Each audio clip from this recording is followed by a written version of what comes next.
नमस्कार मित्रों, Dzire point channel के एक नए वीडियो लेक्चर में मैं हूं अमित दुबे। और आज के इस वीडियो लेक्चर में हम इंग्लिश ग्रामर की सीरीज में फ्यूचर परफेक्ट टेंस का अध्ययन करेंगे। इस वीडियो लेक्चर में आगे बढ़ने से पहले मैं आप सबसे एक छोटा सा प्रॉमिस करता हूं कि जब ये वीडियो लेक्चर कंप्लीट होगा तो आपके लिए ये टॉपिक धुआं होने वाला है, यानी बहुत ही बारीकी से और बहुत सरल शब्दों में मैं आज आपको ये टॉपिक पढ़ाने वाला हूं। और आज के बाद ये टॉपिक आपके लिए बहुत बहुत बहुत ज्यादा सरल हो जाएगा। चलिए सबसे पहले पहचान की बात करते हैं कि आखिर फ्यूचर परफेक्ट टेंस को पहचानेंगे कैसे। तो इसकी पहचान तो बड़ी आसान होती है कि वाक्य के अंत में, या फिर आप इसको ऐसे पढ़ सकते हैं कि वाक्य की मुख्य क्रिया के अंत में चुका होगा, चुकी होगी, चुके होंगे आदि शब्द आते हैं। ये तो एक नॉर्मल सी पहचान है कि परफेक्ट है तो चुका होगा या फिर चुका था।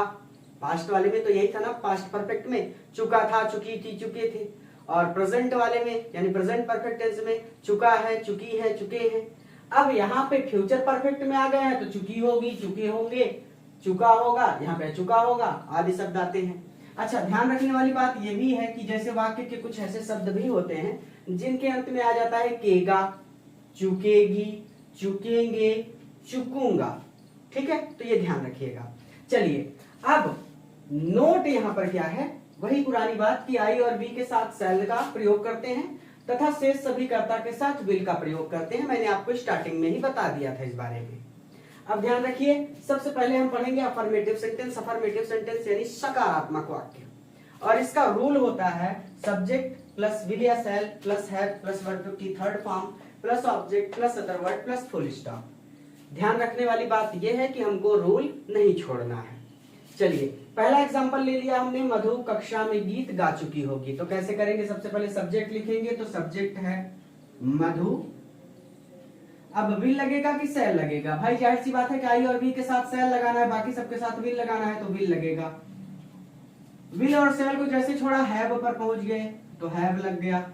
वर्ब की थर्ड फॉर्म चुकी होगी कि ठीक पहले जो है वही वर्ब है, तो क्या है गाना। तो गाना का होता है सिंग, सैंग, संग।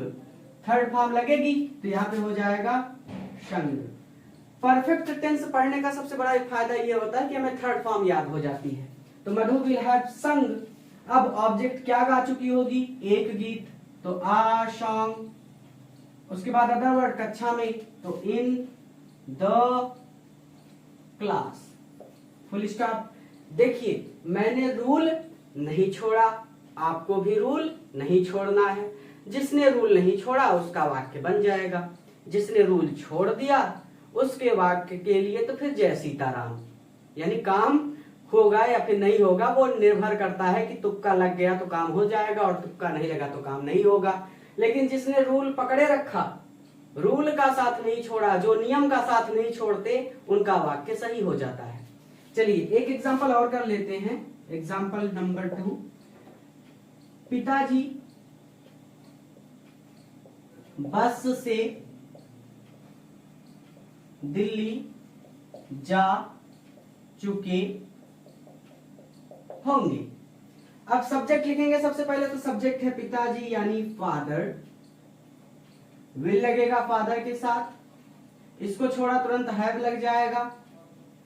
थर्ड फॉर्म लगेगा चुके होंगे, पहले क्या है जाना, तो जाना का होता है go, first form, second form went, third form gone. तो फादर विल हैव गॉन। भाई कहां जा चुके होंगे, ऑब्जेक्ट भी देना है ना, कहां जा चुके होंगे, Delhi, to Delhi. Other word कहता है अदर वर्ड भी लिख लीजिए, तो आपने लिख लिया पिताजी को, लिख लिया दिल्ली, लिख लिया जा चुके होंगे, लिख लिया बच रहा है बस से। तो जब किसी साधन से बात हो कि जाने की तो बाई लगता है और फिर लग जाएगा बाई बस, फुल स्टॉप। कभी भी बाई द बस मत लिखिएगा, गलत हो जाएगा। ठीक है, तो ये तो अफर्मेटिव सेंटेंस की बात थी। अब बात कर लेते हैं निगेटिव सेंटेंस की कि उनको कैसे बनाएंगे।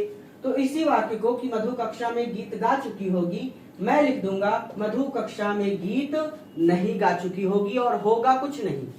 यहाँ पे दो हेल्पिंग वर्ब है, एक तो विल और शैल है, एक हैव है। जब दो हेल्पिंग वर्ब हो तो दोनों हेल्पिंग वर्ब के बीच में नॉट लगा देने मात्र से सेंटेंस निगेटिव हो जाता है। देखिए मैं कैसे इसका रूल बदल दूंगा, बस स्क्रीनशॉट ले लीजिए। अब अगर बात करें निगेटिव सेंटेंस की, तो कुछ नहीं किया हमने, सब्जेक्ट लिखा प्लस विल या शैल लिखा और हैव था तुरंत उसके बाद, तो हमने क्या किया, विल और शैल और हैव के बीच में नॉट लगा दिया। वाक्य हो गया, निगेटिव सेंटेंस का रूल हो गया कि सब्जेक्ट प्लस विल या shall plus not plus have plus third form of the verb यानी वर्ब की third form plus object plus other word plus full stop. ध्यान देने वाली बात, मधु कक्षा में गीत नहीं गा चुकी होगी, वाक्य को थोड़ा सा चेंज कर दिया, बीच में लगा दिया नहीं। तो ये कैसे हो जाएगा, ये हो जाएगा सबसे पहले सब्जेक्ट को लिखेंगे मधु, फिर लग जाएगा विल, फिर लग जाएगा नॉट, फिर लग जाएगा है। जो चीजें पहले से हैं उनमें तो सोचना ही नहीं है। Third form of the verb sing sang sung, तो ये हो जाएगा संग। ऑब्जेक्ट क्या गा रही, गीत गा रही है तो आ सॉन्ग। फिर कक्षा में तो in the class, full stop. एक ही वाक्य को लेकर चल रहे हैं ताकि आपके जो भी डाउट हो वो क्लियर हो जाए। इसी एक वाक्य को 3-4 बार लिख लीजिएगा, यानी एक बार अफर्मेटिव, एक बार निगेटिव और एक बार इंट्रोगेटिव, तो आपको समझ में आ जाएंगी चीजें कि कुछ भी नहीं होता, बस कहीं पे नॉट लग जाता है, कहीं पर विल या शैल पहले लग जाता है, बाकी सब कुछ सेम है। अब दूसरा वाक्य लिखा है कि माताजी सुमन के साथ भोजन नहीं बना चुकी होंगी। ध्यान रखने वाली बात कि आप लोग इंटरनेट से या फिर किसी किताब से इन वाक्यों को ढूंढा करिए और इन्हें हल किया करिए। मैं तो 1-2 एग्जाम्पल करा सकता हूं ना बेटा, आपका काम है कि आप किताब से ढूंढें, इंटरनेट से ढूंढें, हर जगह से ढूंढ कर वाक्यों को खुद से हल करें। चलिए, तो माताजी के लिए सबसे पहले सब्जेक्ट, तो सब्जेक्ट है माताजी, या तो हम इसको माताजी लिख सकते हैं सीधा सीधा, या फिर हम इसको लिख सकते हैं मदर। आपकी जो मर्जी आप लिख सकते हैं, दोनों सही है, ठीक है। तो माताजी लिखे या फिर मदर, दोनों में से एक लिखना है। तो हम चलिए अब यहाँ पे आप समझ लीजिएगा, हम विल लगा देते हैं, ठीक, नॉट लगा देते हैं, ठीक, हैव भी लगा देते हैं। वर्ब की थर्ड फॉर्म बना चुकी होंगी, क्या बना चुकी होंगी, भोजन। तो भोजन बनाना का होता है कुक, और उसमें लग जाएगा ईडी, कुक्ड हो जाएगा third form of the word. तो मदर या फिर माताजी विल नॉट हैव कुक्ड, क्या नहीं बना चुकी होंगी, फूड, भोजन नहीं बना चुकी होंगी ना। तो ऑब्जेक्ट क्या है यहाँ पे, भोजन, फूड, और सुमन के साथ ये है अदर वर्ड, तो हो जाएगा विथ सुमन, फुल स्टॉप। तो मदर या फिर माताजी will not have cooked food with Suman. तो माताजी सुमन के साथ भोजन नहीं बना चुकी होंगी, ये भी हो गया। होमवर्क मैं सबसे लास्ट में दूंगा। अब मैं चलूंगा इंट्रोगेटिव सेंटेंस फर्स्ट पर। तो होगा कुछ नहीं, ये जो विल और शैल है ये सब्जेक्ट के स्थान पे आ जाएगा, और सब्जेक्ट उठकर विल या शैल के स्थान पर आ जाएगा, और यहां पर लग जाएगा क्वेश्चन मार्क। और इसी वाक्य को अब मैं लिखूंगा दूसरी तरीके से, देखते चलिए, स्क्रीनशॉट लीजिए इसका। चलिए देखिए इंट्रोगेटिव सेंटेंस। इंट्रोगेटिव सेंटेंस 2 प्रकार के होते हैं, आप जानते हैं, एक को बोलते हैं इंट्रोगेटिव सेंटेंस फर्स्ट, एक को बोलते हैं इंट्रोगेटिव सेंटेंस सेकंड। फर्स्ट वो होता है जिसका उत्तर आप केवल हाँ या नहीं में दे सकते हैं। यहाँ पर अगर आपसे किसी ने पूछा क्या मधु कक्षा में गीत गा चुकी होगी, और आप कहते हैं हाँ, तो सामने वाला व्यक्ति समझ जाता है कि हाँ गीत गा चुकी होगी। लेकिन अगर वहीं पर आपने कह दिया नहीं, तो सामने वाला व्यक्ति समझ जाएगा कि गीत नहीं गा चुकी होंगी। कहने का मतलब आप केवल हाँ या नहीं में उस प्रश्न का उत्तर दे सकते हैं, और जिस प्रश्न का उत्तर हम केवल हाँ या नहीं में दे सकते हैं वो आते हैं इंट्रोगेटिव सेंटेंस फर्स्ट की कैटेगरी में, इंट्रोगेटिव सेंटेंस फर्स्ट की श्रेणी में। अब बच्चों को घुमा फिरा के उसी में टहला घुमा के पढ़ाया जाता है, तो हम आपको एकदम सटीक और सरल तरीका बता रहे हैं। अगर आपको निगेटिव सेंटेंस का रूल याद है तो इस वाले में कुछ नहीं करना, सब्जेक्ट के स्थान पे विल या शैल को रख दीजिए और विल या शैल के स्थान पे सब्जेक्ट को रख दीजिए, ये इंट्रोगेटिव सेंटेंस फर्स्ट का रूल बन जाएगा। देखिए, विल या shall plus subject plus not plus have plus verb की third form plus object plus other word plus question mark. अब इसी में मैंने 2 वाक्य लिखे, पहला लिखा क्या मधु कक्षा में गीत गा चुकी होगी, दूसरा लिखा क्या मधु कक्षा में गीत नहीं गा चुकी होगी। तो एक ही वाक्य को 2 तरह से क्यों लिखा गया, क्योंकि बहुत बार बच्चों को उसी में घुमा फिरा के पढ़ाया जाता है और बच्चों को समझ में नहीं आता, और इसमें समझने जैसा कुछ भी नहीं है। देखिए, क्या मधु कक्षा में गीत गा चुकी होगी? ये वाला वाक्य है इंट्रोगेटिव सेंटेंस, और ये जिसमें नहीं आ गया ना उसमें कुछ नहीं करना, वो है इंट्रोगेटिव नेगेटिव सेंटेंस। ठीक है, एक ही बार में मैं आपको दोनों चीजों को या फिर दोनों तरह के वाक्यों को हल करना सिखा रहा हूं। सबसे पहले विल या सेल, सब्जेक्ट को देखते हो तो सब्जेक्ट कौन है? मधु, मधु के साथ लगेगा विल, तो हो गया विल, सब्जेक्ट लिख देंगे मधु। अब नॉट, सब्जेक्ट के तुरंत बाद नॉट है, अगर इस वाक्य में आपको कहीं पर नहीं मिल जाए तो नॉट लगा दीजिए, अगर नहीं ना मिले तो नॉट को छोड़ दीजिए। तो इस वाक्य में कहीं पर भी नहीं मिल नहीं रहा हमको, तो हम नॉट को छोड़ देंगे, हैव को लिख देंगे। ये तरीका होता है। थर्ड फॉर्म सिंग सेंग, संग, ऑब्जेक्ट आर सॉन्ग। उसके बाद क्या बच रहा है कक्षा में? तो in the class, question mark. तो will Madhu have sung a song in the class. लेकिन अगर इसमें नहीं आ जाता तो हम इसको क्या करते हैं? हम सबसे पहले विल या सेल में से विल को लिखते, फिर हम क्या लिखते? मधु को।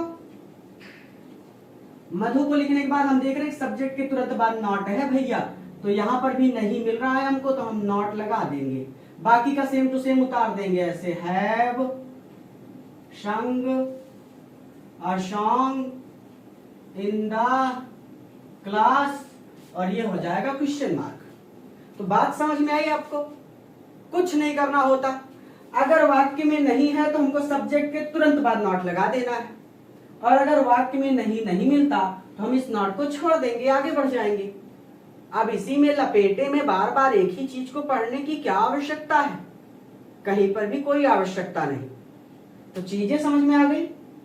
ये वाला जिसमें नॉट नहीं लगता ये सिंपली होता है इंट्रोगेटिव सेंटेंस, और जिसमें नॉट लग जाता है वो होता है इंट्रोगेटिव नेगेटिव सेंटेंस। ये चीजें आपको इंटरनेट पर मिलती हैं, आप पगला जाते हैं कि सर ये कैसे हो रहा है। बेटा कुछ नहीं होता, वो चीजें एकदम सिंपल हैं, बस हम समझ नहीं पाते उनको। ठीक है, तो ये इंट्रोगेटिव सेंटेंस फर्स्ट था। अब इंट्रोगेटिव सेंटेंस सेकंड में इसी वाक्य को मैं दो तरह से फिर से लिख दूंगा कि मधु कक्षा में गीत क्यों गा चुकी होगी, तो वो चीजें मैं आगे दिखाऊंगा आपको। ये इंट्रोगेटिव सेंटेंस फर्स्ट का स्क्रीनशॉट ले लीजिए और वाक्यों को इंटरनेट से ढूंढ के कर लीजिएगा, या फिर मैं अभी लास्ट में आपको होमवर्क दे दूंगा, खुद से कर लीजिएगा। चलिए स्क्रीनशॉट ले लीजिए। अब चलते हैं इंट्रोगेटिव सेंटेंस सेकंड पर, और इंट्रोगेटिव सेंटेंस सेकंड वो होंगे जिनका उत्तर आप केवल हाँ या नहीं में नहीं दे सकते, बल्कि वहां पर आपको रीजन बताना पड़ेगा। जैसे किसी ने पूछा कि मधु कक्षा में गीत क्यों गा चुकी होगी, तो आपको बताना पड़ेगा रीजन कि क्यों गा चुकी होगी, क्योंकि अध्यापक ने उससे कहा था गाने के लिए, या फिर क्योंकि उसका मन था गाने का।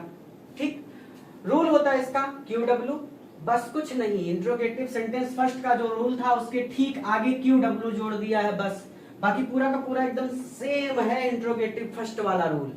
तो QW प्लस विल या shall plus subject plus not plus have plus third form of the verb यानी वर्ब की third form plus object plus other word plus question mark. ध्यान देने वाली बात यह है कि क्वेश्चन वर्ड क्या होते हैं ये QW। हिंदी में क्यों, कहां, किसने, किसको, ये होते हैं प्रश्नवाचक वाक्य। इंग्लिश में वो वाक्य, सॉरी वो वर्ड, वो शब्द जो WH से शुरू होते हैं, जैसे वाई, हु, वेयर, हुम, ये होते हैं QW। तो यहां पर मधु कक्षा में गीत क्यों गा चुकी होगी, आप देख सकते हैं क्यों के माध्यम से प्रश्न पूछा जा रहा है। तो यानी क्यों जो है ये क्वेश्चन वर्ड है, तो क्वेश्चन वर्ड का मतलब सीधा सीधा हम सबसे पहले लिखेंगे वाई। विल या सेल सब्जेक्ट को देखकर, तो सब्जेक्ट है मधु, तो जाहिर सी बात है विल लगेगा, विल, फिर लगेगा मधु, मधु का M कैपिटल रहेगा। नॉट, नॉट की कहानी वही है, अगर इस वाक्य में आपको नहीं मिल जाए तो नॉट लगा दीजिए, नहीं ना मिले तो नॉट को छोड़ दीजिए। तो नहीं हमको नहीं दिख रहा तो हम नॉट को छोड़ देंगे, हैव लिख देंगे भाई, हैव वर्ब की थर्ड फॉर्म संग, ऑब्जेक्ट आ सॉन्ग, उसके बाद other word in the class question mark. और अगर इसी में आता नहीं तो यही वाक्य हो जाता why, will, Madhu, not, have sung a song in the class? Question mark. तो बात समझ में आई? अगर नहीं मिले तो सब्जेक्ट के तुरंत बाद नॉट लगा दीजिए, नहीं ना मिले तो छोड़ दीजिए। इस वाले वाक्य को सीधा सीधा कहेंगे इंट्रोगेटिव सेंटेंस और इस वाले को वो कहेंगे इंट्रोगेटिव नेगेटिव सेंटेंस। और एक आध एग्जांपल देखने हो तो एग्जांपल 2 देख लीजिए। अध्यापक कक्षा में, चलिए ज्यादा लंबा नहीं खींचते, कक्षा में गणित क्यों पढ़ा चुके होंगे? Question mark. तो ये हो जाएगा अध्यापक कक्षा में गणित क्यों पढ़ा चुके होंगे। सबसे पहले QW, तो भाई यहाँ पे लिखेंगे वाई। विल या शैल? विल लगेगा क्योंकि सब्जेक्ट जो है टीचर है, तो वाई विल टीचर। सब्जेक्ट के तुरंत बाद नॉट लगेगा या नहीं? इसमें कहीं पर नहीं है तो नॉट को छोड़ देंगे, हैव लगा देंगे। हैव। वर्ब की third form teach, taught, taught, TAUGHT। Teach की थर्ड फॉर्म होती है टॉट, पढ़ाना का होता है टीच, उसकी थर्ड फॉर्म होती है टॉट। तो why will teacher have taught, क्या पढ़ा चुके होंगे? गणित, तो इसका यम कैपिटल रहेगा।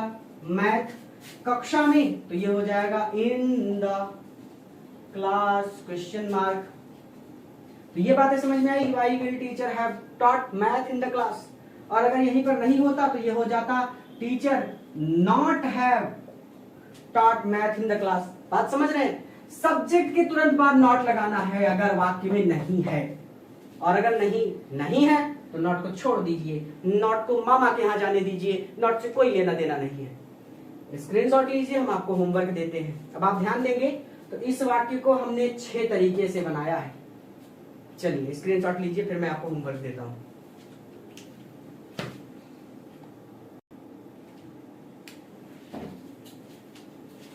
चलिए भाई आपके होमवर्क की बात करते हैं। तो आपका होमवर्क है माताजी बस से मंदिर जा चुकी होंगी। ये वाक्य कुल 6 तरीके से बनेगा। कैसे? एक तो अफर्मेटिव, ये मैंने लिख दिया। एक बनेगा निगेटिव, माताजी बस से मंदिर नहीं जा चुकी होंगी। एक बनेगा इंट्रोगेटिव फर्स्ट, क्या माताजी बस से मंदिर जा चुकी होंगी। एक बनेगा इंट्रोगेटिव नेगेटिव फर्स्ट, क्या माताजी बस से मंदिर नहीं जा चुकी होंगी। एक बनेगा interrogative negative second, sorry interrogative second, माताजी बस से मंदिर क्यों जा चुकी होंगी।